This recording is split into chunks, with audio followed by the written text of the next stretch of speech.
Hello friends, हम कर रहे थे जुडिशियल रिव्यू में 9th शेड्यूल की पावर कि कैसे जुडिशरी है, जुडिशरी ने 9th शेड्यूल है इसको जुडिशियल पावर के अंडर लेकर आए। तो लास्ट सेशन में हमने इसकी बैकग्राउंड के कुछ केसेस के एंड आज हम सबसे इंपॉर्टेंट जजमेंट करते हैं IR कोल्लो केस जो 2007 में हुआ था। तो उसमें भी जो बेसिक स्ट्रक्चर डॉक्ट्राइन है, जो केशव नंदा भारती केस है, इसको मेन रखते हुए कुछ नई जजमेंट्स हैं, कुछ नई प्रोविजंस हैं, उसको दिया गया है। तो उसके जजमेंट का क्या कंक्लूजन था, हम इसको भी डिस्कस करेंगे। तो जैसे हमने लास्ट सेशन में केशवानंद भारती केस किया जिसमें 73 के बाद जो भी 9th शेड्यूल में आर्टिकल्स ऐड होंगे वो सब जुडिशियल रिव्यू के अंडर आते हैं।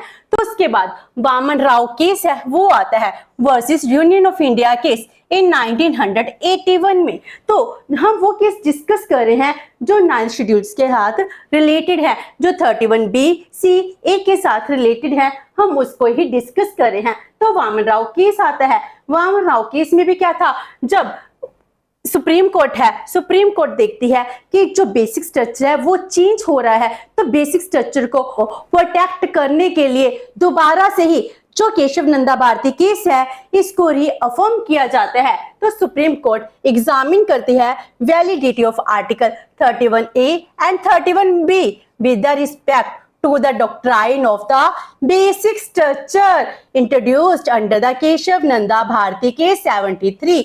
तो 24 अप्रैल 1973 के बाद जितने भी लॉ हैं, लॉ को अगर 9th शेड्यूल में ऐड किया जाएगा तो वो सभी के सभी लॉ जुडिशियल रिव्यू के अंडर आएंगे।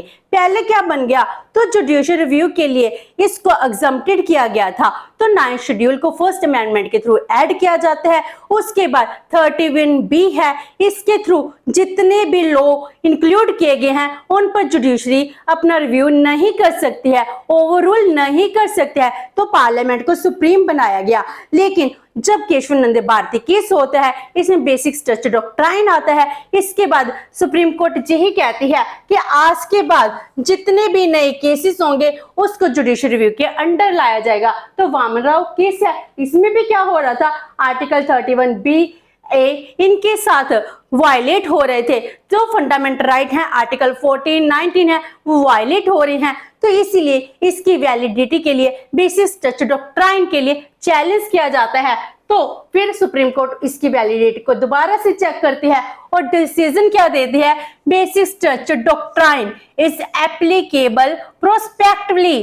तो जो बेसिक स्ट्रक्चर डॉक्ट्राइन है तो 73 के बाद जितने भी लोग हुए हैं उन सब पर अप्लाई होगी प्रोस्पेक्टिवली, मीन आने वाले 24 अप्रैल 1703। इसके बाद जितने भी लॉ 9th शेड्यूल में डाले गए हैं सभी के सभी लॉ क्या होंगे, वो जुडिशियल रिव्यू के अंडर आएंगे एंड नॉट रिट्रोस्पेक्टिवली।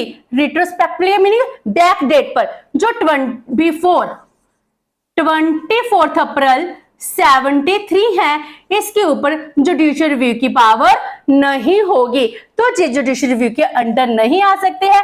प्रोस्पेक्टली इसके बाद वाले होंगे, जो बैकडेट वाले हैं वो नहीं हो सकते हैं। Any law put in the 9th schedule after 24 April 73 shall be under the purview of judicial review. तो उसके बाद सभी के सभी जुडिशियल रिव्यू के अंडर आएंगे। तो वामन राव केस में भी क्या कर दिया गया, जो बेसिक स्ट्रक्चर डॉक्ट्राइन है इसको दोबारा से डिफाइन किया गया, दोबारा से रीअफर्म किया गया कि वो डॉक्ट्राइन सही है, हम उसके साथ ही चलेंगे। तो उसके बाद कुछ सालों बाद IR कोल्लो केस है वर्सेस स्टेट ऑफ तमिलनाडु जो 2007 में होता है। इसमें भी सुप्रीम कोर्ट है दोबारा से यही जजमेंट देती है कि जो बेसिक स्ट्रक्चर डॉक्ट्राइन है यही एप्लीकेबल है।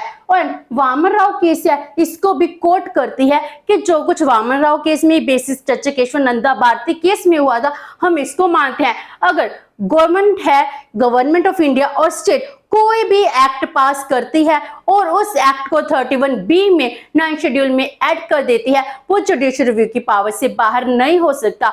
ऑल दो इसमें जो लैंड टेन्योर सिस्टम है, जमींदारी सिस्टम है, लैंड सीलिंग कंसोलिडेटेड सिस्टम, इसके साथ लॉ बनाए गए हैं, लेकिन फिर भी हम इसको एग्जम्प्ट नहीं कर सकते हैं, इम्यूनिटी नहीं दी जा सकती है, जिससे फंडामेंटल राइट्स हैं वो वायलेट हो रहे हैं। जैसे गवर्नमेंट के वर्क हैं वो भी कॉन्स्टिट्यूशन प्रोटेक्ट करता है, लाइक दिस फंडामेंटल राइट है वो भी हमारा कॉन्स्टिट्यूशन ही प्रोटेक्ट करता है। तो इस केस में भी क्या होता है, supreme court held ruled that there could not be any blanket immunity. तो इन्होंने वर्ड क्या यूज किया, blanket immunity from judicial review of laws included in the 9th schedule. इसका मीनिंग क्या हो गया, मान लो जी 9th शेड्यूल है, इस शेड्यूल में जितने भी आप एक्ट लॉ इंक्लूड कर दोगे इन सबको इम्यूनिटी, इन सब पर जुडिशियल रिव्यू नहीं होगा, ऐसा मत मानो। तो इसमें कुछ भी ऐड डाल दो और इसमें जो कुछ भी आपने ऐड कर दिया इस पर कोई कुछ भी नहीं देखेगा और इस पर आपको इम्यूनिटी मिल जाएगी, इस पर आपको छूट मिल जाएगी। ऐसा पॉसिबल नहीं है, कोई ब्लैंकेट इम्यूनिटी नहीं मिल सकती है। could not buy any blanket immunity from the judicial review जो बिलो 9 शेड्यूल में डाले गए हैं। and the judgment vigorously reaffirm the doctrine of basic structure। जो डॉक्ट्राइन बेसिक स्ट्रक्चर कब आया था, 73 में केशवानंदा भारती केस में। इस बेसिक स्ट्रक्चर में जो डॉक्ट्राइन दिया गया था वो रीअफर्म किया जाता है एंड वामनराव केस को भी कोट किया जाता है। इट पुट एन एंड, किसको खत्म कर देती है, to the political legal controversy by holding the parliament's amending power subject to judicial review. Although basic structure doctrine में कहा गया था कि पार्लियामेंट के अमेंडमेंट पावर है वो लिमिटेड है, बेसिक स्ट्रक्चर डॉक्ट्राइन है इसके अकॉर्डिंग बेसिक स्ट्रक्चर चेंज नहीं कर सकती हैं। तो इस केस ने जो पॉलिटिकल लीगल इश्यू थे इनको खत्म कर दिया, क्योंकि पार्लियामेंट नए लॉ बनाती जाती है और उसके बाद उसका लीगल एस्पेक्ट बताती है, लेकिन पार्लियामेंट के इन लॉ को जुडिशियल रिव्यू के अंडर लाया जाएगा। जो पॉलिटिकल लीगल कंट्रोवर्सी है टोटली खत्म हो जाती है और पार्लियामेंट पर जो कंडीशन लगा दी जाती है कि वो बेसिक स्ट्रक्चर चेंज नहीं करेगी, चाहे वो कितनी भी कॉन्स्टिट्यूशनल अमेंडमेंट कर ले, और उसको जुडिशियल रिव्यू है इससे इम्यूनिटी नहीं मिल सकती है। आफ्टर दैट हम करते हैं conclusion made by supreme court in IR Coelho case. जो 9th शेड्यूल को लेकर केसेस हैं, केस को डिस्कस किया गया, उसकी जजमेंट दी गई, उस जजमेंट में क्या कंक्लूड किया गया। First of all invalidation of law. कौन से लॉ को इनवैलिडेट करना है, जो भी लॉ हमारे फंडामेंटल राइट्स हैं इसको एब्रोगेट करते हैं, मीनिंग इनको अब्रेज करना, इनको रिपील करना या इनको रिड्यूस करना।